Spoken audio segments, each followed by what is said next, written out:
অকল তোমালোকৰ জিঅ'গ্ৰাফিৰ যিটো কমন কুৱেশ্যন আনচাৰ চাওঁ তেনেহ'লে বা ইম্পৰ্টেণ্ট চাওঁ বা আহি থকা তেনেকুৱা দেখা যায়। তোমালোকক কেনেকুৱা প্ৰশ্ন আহিব পাৰে তাৰ ওপৰত মই আজি ভিডিঅ'টো আলোচনা কৰিম। ছাত্ৰ ছাত্ৰীসকল তোমালোকে ভালদৰে চাবা যে এচিড বৰষুণ সৃষ্টি কৰা গেছ দুটাৰ নাম লিখা। 2 নম্বৰীয়া প্ৰশ্নৰ কাৰণে ইম্পৰ্টেণ্ট হয়। যে মৰুভূমিত বতাহৰ অপহৰণ প্ৰক্ৰিয়াৰ দ্বাৰা সৃষ্টি হোৱা দুটা অৱয়ৱৰ নাম লিখা। ভূপৃষ্ঠত স্থলাকৃতিৰ ওপৰত ক্ৰিয়া কৰা দুটা প্ৰক্ৰিয়াৰ নাম লিখা। লিনটাপ কি?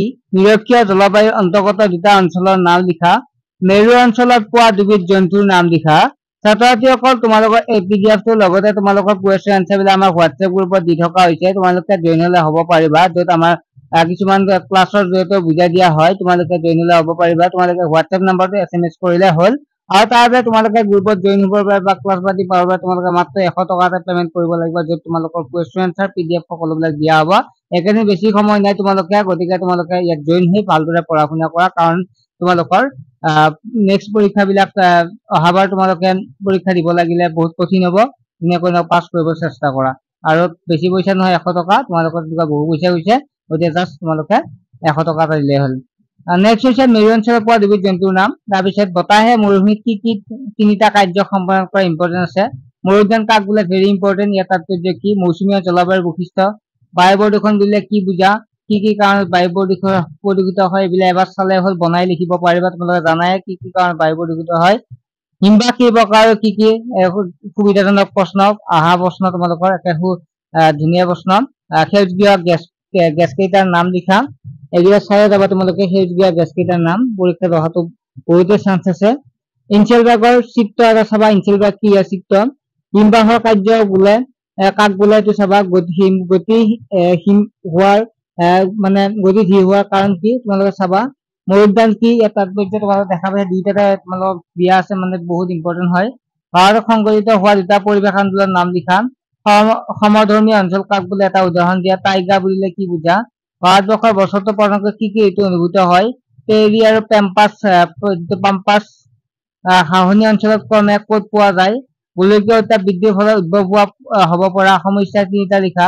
বায়ু প্ৰদূষণ একদম তোমালোকৰ বাবে ভেৰি ভেৰি ইম্পৰ্টেণ্ট। আমেৰিকা যুক্তৰাষ্ট্ৰৰ অৰ্থনৈতিক কৃষি ভূমিকা সম্পৰ্কে লিখা। আমেৰিকা যুক্তৰাষ্ট্ৰৰ ভূ-প্ৰাকৃতিক বিষয়কেইটা উল্লেখ কৰা।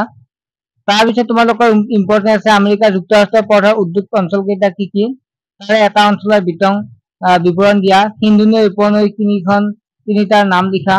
উত্তৰ ভাৰত আৰু দক্ষিণ ভাৰত নদীসমূহৰ মাজত থকা 4টা পাৰ্থক্য লিখা। পৃথিৱীৰ আঞ্চলিক ভূগোল বুলিলে কি বুজা? এনে অধ্যয়নৰ তাৎপৰ্যতা কি? জনসংখ্যা বিতৰণ ভাৰতৰ সকলো ঠাইতে কিয় সমান নহয় ব্যাখ্যা কৰা, ইম্পৰ্টেণ্ট হয়। প্ৰাকৃতিক অঞ্চল কাক বোলে? সমগ্ৰ পৃথিৱীক কিমানটা প্ৰাকৃতিক অঞ্চলত বিভক্ত কৰিব পাৰি? মৌচুমী অঞ্চলত 3টা প্ৰধান বৈশিষ্ট্য লিখা। জাপানৰ প্ৰধান ঔদ্যোগিক অঞ্চলসমূহৰ কি কি? চমুকৈ লিখা। ভাৰতৰ প্ৰধান শিল্প অঞ্চলসমূহৰ নাম লিখা।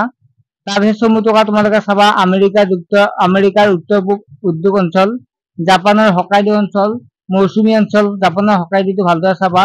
কলম্বো উপত্যকা কি? Very very important. প্ৰাকৃতিক অঞ্চল বোলে কি বুজা? আমেৰিকা যুক্তৰাষ্ট্ৰৰ দুটা প্ৰধান ঔদ্যোগিক অঞ্চলৰ নাম লিখা। পানী প্ৰদূষণটো চাই যাবা, দুটা কাৰণ। গোলকীয় উত্তাপ বৃদ্ধিৰ দুটা ফলাফল। পৃথিৱীৰ প্ৰধান পৰ্বতশ্ৰেণী দুটাৰ নাম লিখা। কৃষি বলয় বুলিলে কি বুজা? জাপানৰ ভূ-প্ৰাকৃতিক প্ৰকাৰকেইটা কি কি আৰু সেই প্ৰকাৰ কি কি? ভাৰতত পোৱা বিভিন্ন প্ৰকাৰ উদ্ভিদৰ নাম লিখা। মধ্য অক্ষাংশীয় অঞ্চলৰ 3বিধ ঘাঁহনিৰ নাম লিখা। আমেৰিকা যুক্তৰাষ্ট্ৰৰ ভূ-প্ৰাকৃতিক বিভাগকেইটা উল্লেখ কৰা। অপহৰণ কি? ইয়াৰ ফলত কেনেধৰণৰ অৱয়ৱৰ সৃষ্টি হয়? মৌচুমী অঞ্চলৰ বিষয়ে লিখা। তোমালোকে চাবা, এইবিলাক যিকেইটা মই দিছো এইকেইটা পুৰা ইম্পৰ্টেণ্ট আছে তোমালোকৰ। পাৰিবাৰিক সমস্যা সমাধানৰ কাৰণে মানুহে কেনেধৰণৰ পদক্ষেপ ল'ব পাৰে বহলাই লিখা। ভাৰতৰ অৱস্থিতিৰ বিশেষত্ব সম্পৰ্কে লিখা। ভাৰতত কি কি প্ৰকাৰৰ উদ্ভিদ পোৱা যায়? যিকোনো এটাৰ বিষয়ে বৰ্ণনা কৰা। বায়ু প্ৰদূষণে কেনেধৰণৰ সমস্যাৰ সৃষ্টি কৰিব পাৰে বুজাই লিখা। জাপানৰ মুখ্য ঔদ্যোগিক অঞ্চলসমূহৰ বিষয়ে লিখা।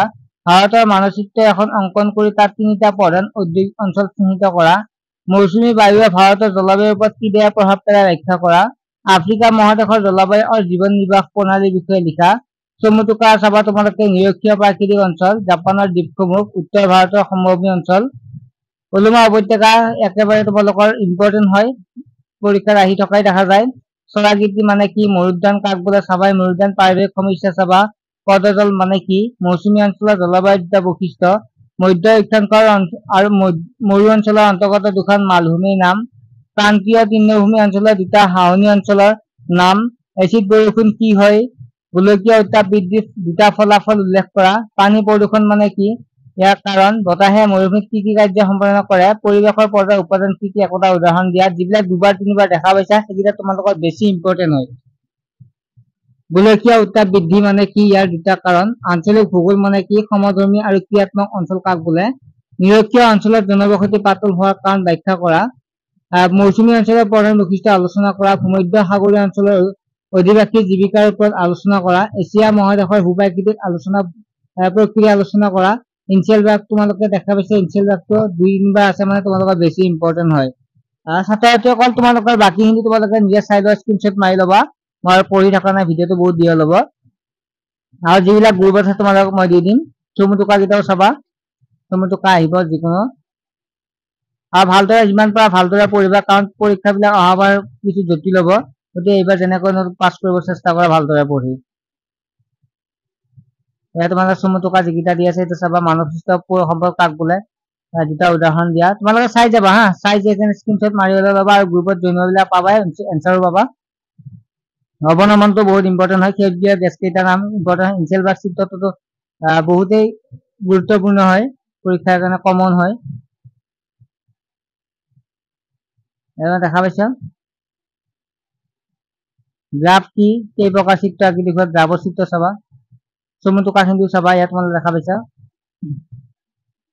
জাপানৰ ভৌগোলিক অৱস্থিতিৰ বিষয়ে চমুকৈ লিখা। তোমালোকৰ এইখিনিতে ইম্পৰ্টেণ্ট আছিল, ইয়াৰ পৰা তোমালোকৰ পৰীক্ষাত চান্স অহা বহুতে আছে, ইয়াৰ এইখিনি পঢ়িলে মোৰ মতে তোমালোকে পাছ কৰিব পাৰিবা, ইয়াত যিমানখিনি প্ৰশ্ন আছে। আৰু যিকেইটা অৱনমন হওক বা ইনচিয়েল ভাৰ্বৰ কেইটা বেছি ইম্পৰ্টেণ্ট হয় তোমালোকৰ চাবৰ বাবে, মৰুদ্যান কাক বোলে, ইয়াৰ তাৎপৰ্য এইবিলাকো চাবা তোমালোকে। তাৰপিছত গোলকীয় উত্তাপ বৃদ্ধিৰ ফলাফল সমূহ কি, পাৰিৱেশিক সমস্যা বা পৰিৱেশ ভূগোল কাক বোলে। ছাত্ৰ-ছাত্ৰীসকল ঠিক আছে, পিছত নেক্সট এটা পিৰিয়ড লগ পাম, আৰু তোমালোকক বেছি সময় নাই, মই হোৱাটছএপতে বেছি যিবিলাক গ্ৰুপত আছে তোমালোকক বেছিকৈ PDF কৰি মই দি দিম ইম্পৰ্টেণ্ট বিলাক বা তোমালোকৰ কুৱেশ্যন আনচাৰ বিলাক। ঠিক আছে, যিবিলাক জইন হ'ব বিচাৰে মাত্ৰ 100 টকা পেমেণ্ট কৰিলে হ'ল।